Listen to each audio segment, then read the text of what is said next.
بالکل، آج مہمان رمضان میں ہر بار کی طرح ہمارے مہمان ہیں بڑے خاص، بڑے ڈائیورس رہے ہیں۔ ہیلتھ سیکٹر کی بات کریں، ایجوکیشن سیکٹر کی بات کریں، سوشل سیکٹر کی بات کریں یا بزنس سیکٹر کی بات کریں، کہیں نہ کہیں ان کا کوئی نہ کوئی کام ضرور ہے جس سے ہم ان کو یاد کرتے ہیں۔ یہ احمد چنوئی صاحب سے السلام علیکم جی، کیسے ہیں السلام آپ؟ علیکم۔ وعلیکم السلام، آپ کیسے ہیں؟ ٹھیک؟ بالکل ماشاءاللہ سے ٹھیک بڑی ٹھاک، دیر بہت سے آپ کا شکریہ آپ انتظار کا تھا۔ آنے کا۔ بس میں پہنچتے پہنچتے ذرا تھوڑا سا وقت لگ گیا۔ کیسے گزرتے ہیں آپ کے رمضان، خاص طور سے کیسا گزر رہا ہے اور ویسے عام روٹین؟ جی رمضان الحمدللہ اچھا گزر رہا ہے، بڑی تیزی سے گزر گیا ہے۔ 2 عشرے گزر گئے ہیں، تیسرا عشرہ آج سے شروع ہو رہا ہے، اور جس کو یہ کہتے ہیں نا کہ پتہ ہی نہیں لگا کہ اتنی جلدی جو ہے وہ ماہ رمضان جو اتنی برکتوں والا مہینہ ہے، بالکل، اور یہ محسوس ہوتا ہے کہ جو برکتیں ہم نے لینی چاہیے تھی بے ماہ شک، رمضان میں، جو ہمارے حصے میں آنی چاہیے تھی، وہ شاید ہم نہیں لے پائے۔ پھر رمضان میں مصروفیت کا بھی ایک بہت بڑا عالم ہوتا ہے۔ صبح جو ہے وہ بھاگ دوڑ میں پتہ ہی نہیں لگتا کیا ہوا، اور اس کے بعد دن بڑی جلدی ختم ہو جاتا ہے۔ عصر کے وقت جو ہے وہ گھر جانے کی جلدی ہوتی ہے۔ بالکل پھر شہر میں ٹریفک کا بھی آپ کو پتہ ہے کیا جی، حال چال ہے، ہاں جی، اور پہنچتے پہنچتے وقت ہو جاتا ہے۔ اس کے بعد شہر میں افطاریاں جو ہیں وہ بھی زوروں پر ہیں، جی مختلف جگہوں بالکل، پہ، مختلف سوشل سیکٹرز کی طرف سے مختلف فنڈ ریزنگ افطاریاں بھی جو ہیں وہ کراچی شہر میں بہت ہوتی ہیں۔ جی تو ان ساری مصروفیات کے بعد پھر تراویح، اس کے بعد پھر تھوڑا بہت سونا، بس یہ سلسلہ چلتا رہتا ہے۔ واقعی یہی روٹین ہے، لیکن یہی ایک مہینہ ہوتا ہے جس میں ہم جتنی رحمتیں اور برکتیں سمیٹ سکتے ہیں سمیٹ لیں۔ اور ہر بار بڑی عجیب سی بات ہے، رمضان جب گزر رہا ہوتا ہے شروع کے 1-2 دن کے بعد سب یہی کہتے ہیں پہلا عشرہ چلا گیا پتہ نہیں چلا، میں نے دوسرا تو عشرہ پہلے ہو دن گیا ہی کہہ پتہ دیا نہیں، تھا کہ آپ ایسا نے تو ہوگا، واقعی پہلے دن کہہ دیا اور تھا۔ ویسے ہی ہو واقعی رہا ہے۔ 20 رمضان تک کا سفر ہو گیا، کتنی افطار پارٹیز اب تک اٹینڈ کر چکے ہیں آپ؟ میرا خیال ہے 13-14 تو صبر ماشاء اللہ، روزانہ جو ہے وہ 4-5، 3-4 مشکل سے ایک آدمی پہنچ سکتے ہیں۔ آپ کو پتہ ہے وقت بڑا کم ہوتا ہے، ایسے اور ہی پھر ایسے نماز ہی وغیرہ کے بھی معمولات ہوتے ہیں، ایسے ہی تو بس یہ سلسلہ چل رہا ہے۔ اور پھر لوگ، میں سمجھتا ہوں اس دفعہ کچھ زیادہ اہتمام لوگوں نے کیا ہوا ہے، بڑھتا جا رہا ہے آج جی بڑھتا بالکل جا رہا ہے۔ اور اس کے بعد پھر ختم قرآن کی بھی جو تقریبات راتوں میں بالکل، ہوتی ہیں،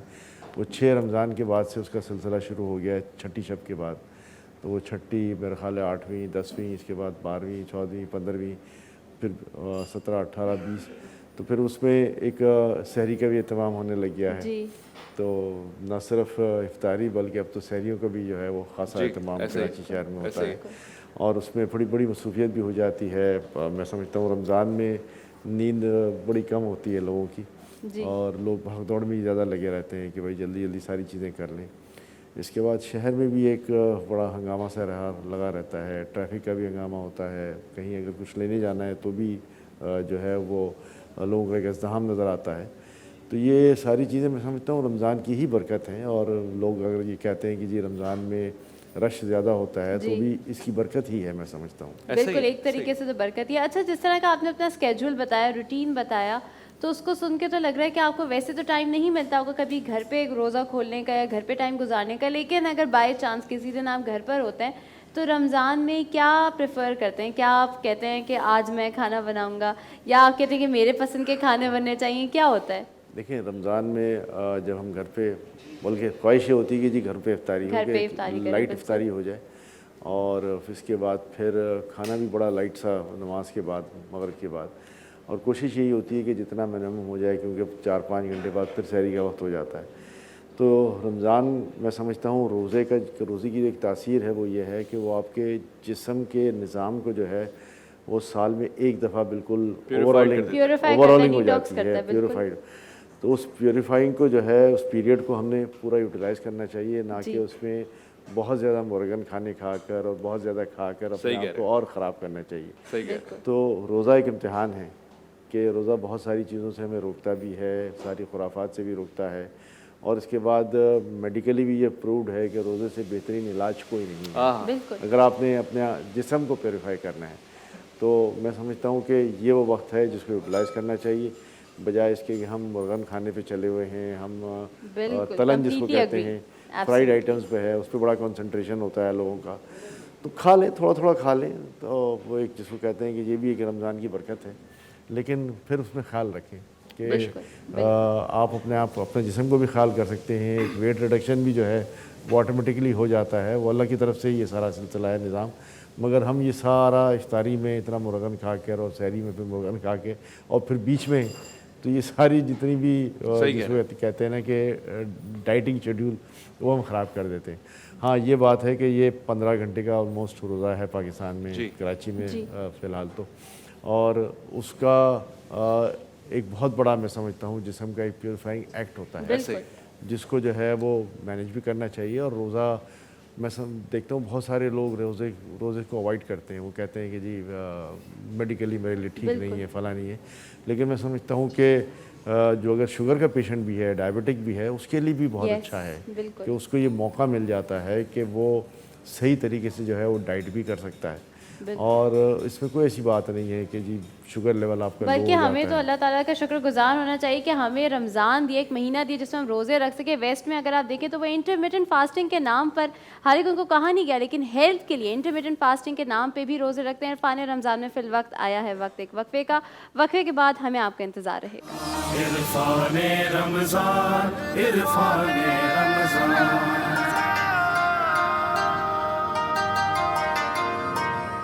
احمد صاحب ہمارے درمیان تشریف رکھتے ہیں.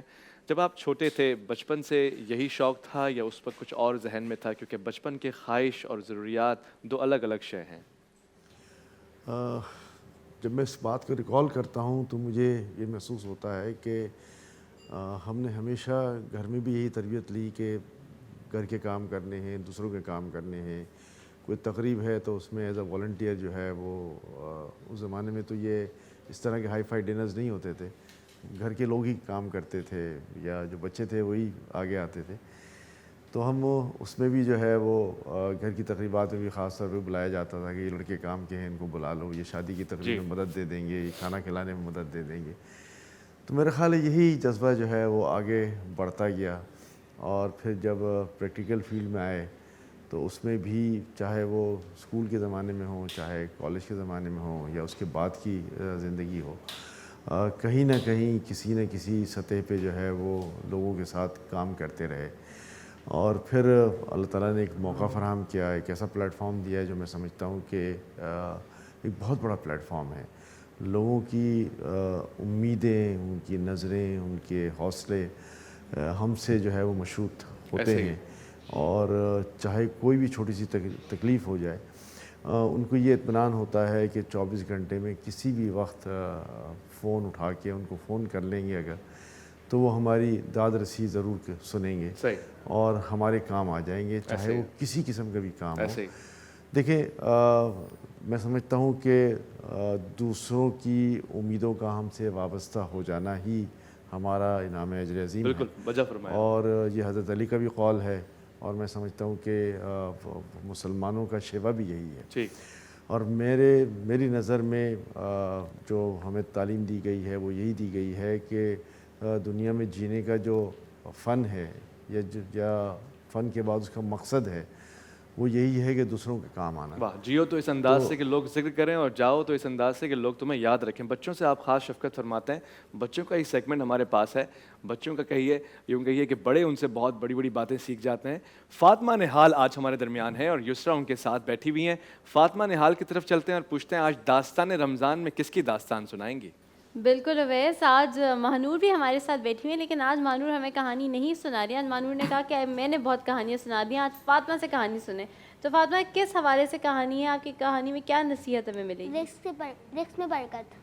اچھا جی, چلیے ایک کام کرتے کہ پہلے آپ کی کہانی سنتے ہیں, اور یہاں پہ جتنے بھی بچے ہیں مانور کے علاوہ, مانور کو آلریڈی پہلے سے پتہ ہوگا, لیکن جتنے بھی بچے ہیں انہوں نے کہانی بڑے غور سے سننی ہے. ٹھیک ہے, آپ تینوں نے کہانی غور سے سننی ہے, کیونکہ ہو سکتا ہے کہ فاطمہ اور میں مل کے کوئی سوال پوچھ لیں, ہو سکتا ہے مانور سے بھی سوال پوچھ لیں, دیکھتے ہیں.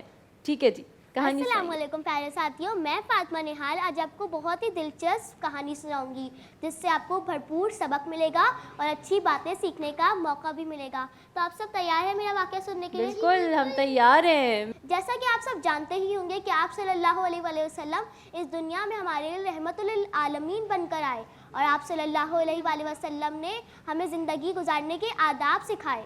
تو اسی حوالے سے میں آج آپ کو ایک واقعہ سنانے جا رہی ہوں.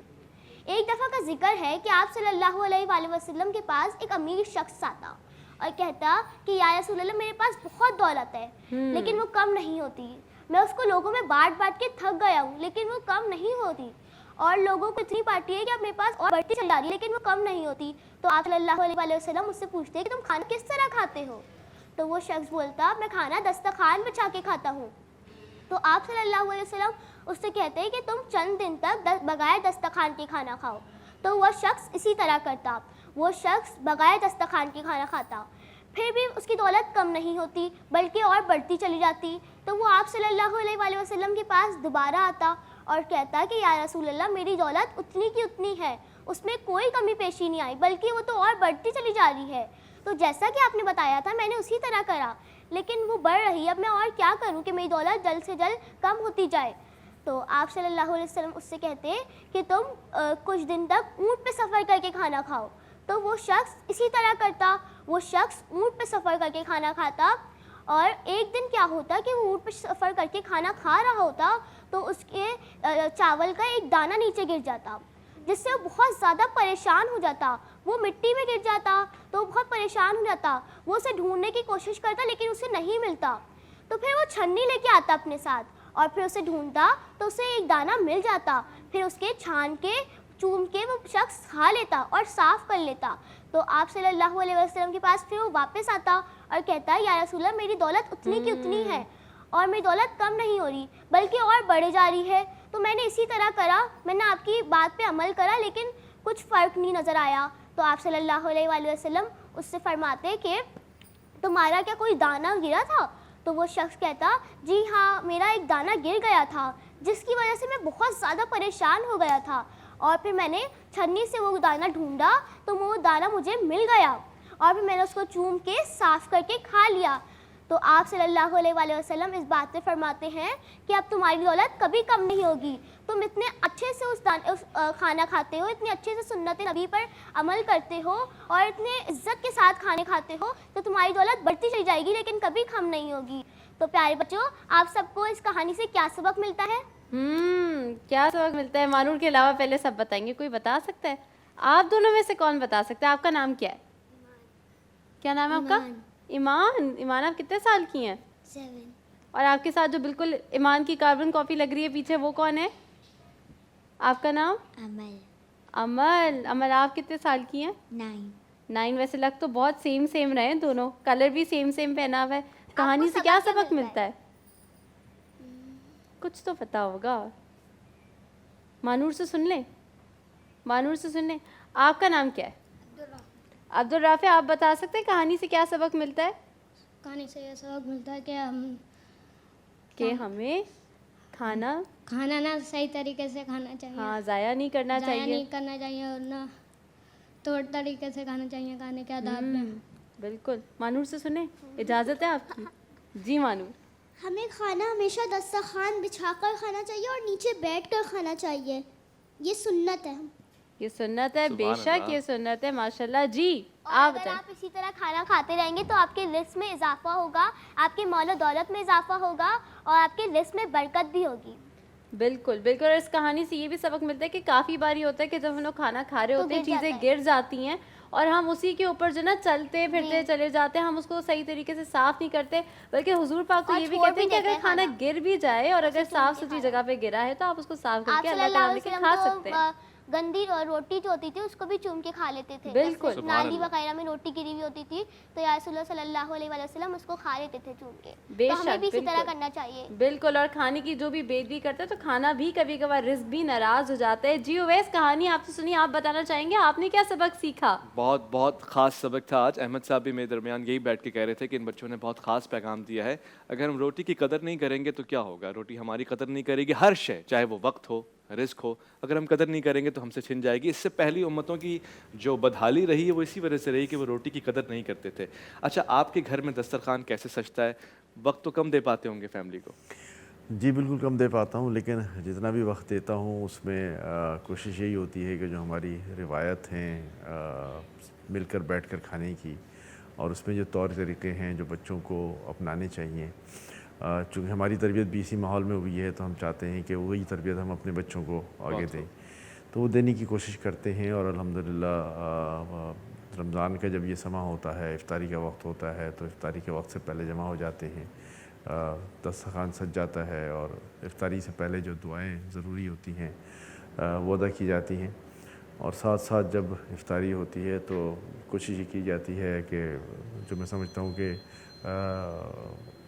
ایک افضل طریقہ ہے کہ آپ پہلے دوسروں کو آفر کرتے ہیں, بڑوں کو آفر کرتے ہیں, اور ہماری کوشش ہوتی ہے ہم بچوں کو آفر کریں گے پہلے آپ لیں, تو کہتے ہیں نہیں اب وہ پہلے آپ لے لیں. تو یہ میں سمجھتا ہوں ایک بڑا اچھا جذبہ ہوتا ہے, اور یہ چھوٹی چھوٹی چیزیں ہوتی ہیں جو آپ کو جذبہ بھی سکھاتی ہیں, آپ تربیت کو کے پہلو آداب بھی سکھاتی صحیح ہیں, ہے. محفل میں لوگوں کے ساتھ کس طرح برتاؤ کرنا, کس طرح کرنا, کس طرح دوسروں کو پہلے موقع دینا, یہ بہت بڑی بات ہے. بہت بڑی یہ بات ہے, چیزیں صحیح جو ہیں وہ ہماری آنے والی نسلوں میں ہمیں انکلکیٹ کرنی بہت ضروری ہے. ایسے ہی. بہت شکریہ احمد صاحب, آج آپ نے ہمیں خاص وقت دیا اور بہت ساری معلومات آپ سے بھی ہمیں ملی. ہمیں اپنے قوم اور ملک کے ان اثاثوں پہ ناز ہے. آپ کو بلانے کا اور آپ سے سیکھنے کا اور آپ تک یہ پیغامات پہنچانے کا یہی مقصد ہے کہ ہم جب تک اپنے ایسٹس کی قدر نہیں کریں گے تو ہماری دنیا بھر میں کوئی قدر نہیں کرے گا. یہ ایک جذبہ ہے, یہ بھی ایک تربیت کا پہلو ہے. آج بہت سارے افراد اعتکاف میں انشاءاللہ بیٹھیں گے. آپ تمام افراد سے ہم لوگ دعا گو ہیں پروردگار سے کہ آپ کو اپنے حفظ و امان میں رکھے. جس نیت کے ساتھ, جس خلوص اور عقیدے کے ساتھ آپ وہاں بیٹھ رہے ہیں, خدا آپ کو تربیت کا گہوارہ بنا دے, تمام ہی حاجتیں آپ کی پوری کرے. ہمارے لیے بھی خدا کی بارگاہ میں ایک دعا کیجیے گا. عرفان رمضان کی اس نشریات میں جس نے اپنا حصہ ڈالا ہے, چاہے کیمرہ مین ہوں, پروڈیوسرز ہوں, یا بیک ہینڈ پہ کھڑے ہوئے تمام افراد, یہ میں ناچیز, یہ سارے کے سارے لوگ جتنے پڑھتے ہوئے آئے ہیں, پڑھتے ہوئے جائیں گے, علماء حضرات تشریف رکھیں گے, سب کے لیے دعائیں خیر کیجیے گا کہ پروردگار ہمیں اس کا اجر عظیم عطا فرمائے اور ہم سب کے درجات میں اضافہ عطا فرمائے, رزق خیر عطا فرمائے. عرفان رمضان میں اب جو ملاقات ہوگی تو حکمت رمضان میں ہوگی. ایک مختصر وفا ہمیں آپ کا انتظار رہے گا. عرفان رمضان عرفان رمضان.